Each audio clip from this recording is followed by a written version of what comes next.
Hello friends, Amazon থেকে একটা parcel চলে এসছে। সো এবার খুলে দেখা যাক ওতে কী আছে। এতে একটা এক্সস্ট ফ্যান আছে বাথরুমের, আমাদের নিউ ফ্ল্যাটের বাথরুমের। দেখুন, আপনাদের দাদা অর্ডার করেছে। এখন খুব গরম লাগছে, এর জন্য বাথরুমে একটা এক্সস্ট ফ্যান দেওয়ার খুবই দরকার। সো এবার এটা আমি খুলছি, খুলে দেখি। ব্ল্যাক কালারের খুব সুন্দর কালারটা। এই বাবল প্যাকেটগুলো আমার খুব ভালো লাগে ফাটাতে। আমি তো খুব ভালো লাগছে যে অনেক বড় প্যাকেটটা আছে। এবার আমি পুরো প্যাকেটটা ফাটাবো। আর দেখুন এক্সস্ট ফ্যানটা দেখুন কি সুন্দর ব্ল্যাক কালার রয়েছে, পুরো গ্লেজ দিচ্ছে। কালারটাও সুন্দর আছে, হোয়াইট আর ব্ল্যাক ছিল, ব্ল্যাকটাই ভালো। সো আপনাদের দাদা ওটা লাগাতে চলে গেছে, সেটিং করছে। দেখুন সবই নিজে করে, আমি তো আগেই বলেছিলাম। তো সেটটা হয়ে গেছে, দেখুন ঠিকঠাকই করেছে।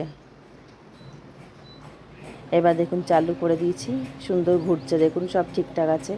সো ভালো লাগলে প্লিজ লাইক কমেন্ট শেয়ার করবেন। Tata bye.